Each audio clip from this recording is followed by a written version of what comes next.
गाड़ी हो, बस हो या फिर जनरेटर, इन सब में एक चीज कॉमन है, इंजन। तो आज हम यही समझने वाले हैं कि यह कमाल की मशीन आखिर चलती कैसे है।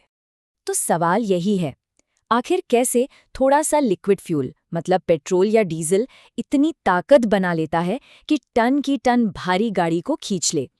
चलिए इसी पहेली को सुलझाते हैं। तो इसका जवाब छिपा है इंटरनल कंबस्शन इंजन के कॉन्सेप्ट में।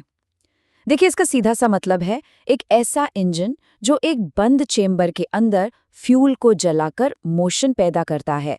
आसान भाषा में कहें तो ये असल में हजारों छोटे छोटे कंट्रोल्ड धमाकों की एक सीरीज है, और इन्हीं धमाकों से मिलती है वो ताकत जो पहियों को घुमाती है। तो ठीक है, अब जरा इसके दिल में उतर कर देखते हैं, मतलब इंजन की वो सबसे जरूरी प्रोसेस जिसे कहते हैं 4 स्ट्रोक साइकिल। असल में पावर तो यहीं से पैदा होती है।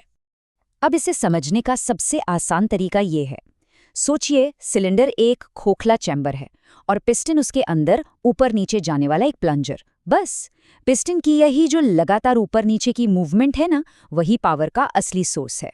और ये पूरी प्रोसेस 4 स्टेप्स में होती है जो बहुत तेजी से बार बार दोहराई जाती हैं। पहला, इनटेक, पिस्टन नीचे जाता है और हवा फ्यूल का मिक्सचर अंदर खींचता है।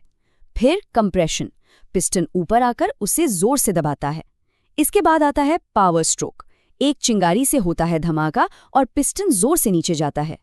और आखिर में एग्जॉस्ट, पिस्टन वापस ऊपर आकर जली हुई गैसों को बाहर फेंक देता है। खींचना, दबाना, धमाका, निकालना। सोचिए, एक नॉर्मल कार में ये साइकिल 1 मिनट में हजारों बार होता है। इसी तेज रफ्तार से लगातार पावर बनती रहती है। तो अब जब हम ये 4 स्ट्रोक का बेसिक साइकिल समझ गए हैं तो आगे बढ़ते हैं। देखिए, ये साइकिल तो पेट्रोल और डीजल दोनों इंजनों में लगभग एक जैसा ही होता है, लेकिन पावर बनाने के तरीके में एक बहुत बड़ा फर्क है। चलिए इन दोनों को समझते हैं। तो सबसे बड़ा फर्क है आग लगाने के तरीके में, यानी इग्निशन। पेट्रोल इंजन में क्या होता है, एक स्पार्क प्लग चिंगारी फेंकता है और हवा फ्यूल के मिक्सचर में आग लग जाती है। इसकी वजह से ये इंजन बहुत तेजी से घूम पाते हैं, जिसे हम हाई आरपीएम कहते हैं। दूसरी तरफ डीजल इंजन में कोई स्पार्क प्लग नहीं होता। वो हवा को इतनी जोर से कंप्रेस करता है, मतलब इतना दबाता है कि हवा बहुत ज्यादा गर्म हो जाती है, और फिर जैसे ही उसमें डीजल स्प्रे किया जाता है वो अपने आप जल उठता है। इससे खींचने की ताकत यानी टॉर्क बहुत जबरदस्त मिलता है। इसीलिए तो ट्रकों जैसी भारी गाड़ियों में डीजल इंजन इस्तेमाल होता है। अच्छा, तो अब हम बेसिक्स तो समझ गए, पर क्या इंजन की पावर को और बढ़ाया जा सकता है? बिल्कुल, चलिए देखते हैं कि इंजन को और ज्यादा दमदार कैसे बनाया जाता है। और इसका एक बहुत ही स्मार्ट तरीका है टर्बोचार्जर। ये ना इंजीनियरिंग का एक कमाल का नमूना है। ये क्या करता है, जो बेकार जली हुई गैसें एग्जॉस्ट से बाहर निकल रही होती हैं, उनकी एनर्जी को यूज करके एक छोटे से पंखे मतलब टर्बाइन को घुमाता है, और ये टर्बाइन फिर इंजन के अंदर और ज्यादा हवा को जबरदस्ती भरता है। सिंपल है, ज्यादा हवा मतलब ज्यादा फ्यूल जलेगा और नतीजा ज्यादा पावर। अक्सर हम सुनते हैं ना कि ये गाड़ी या बाइक इतनी सीसी की है, तो ये सीसी आखिर है क्या?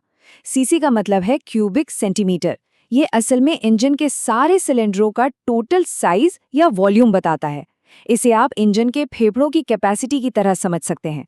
जितना बड़ा सीसी मतलब इंजन एक बार में उतनी ही ज्यादा हवा और फ्यूल का मिक्सचर अंदर ले सकता है, और इसका सीधा मतलब है ज्यादा पावर बनाने की क्षमता।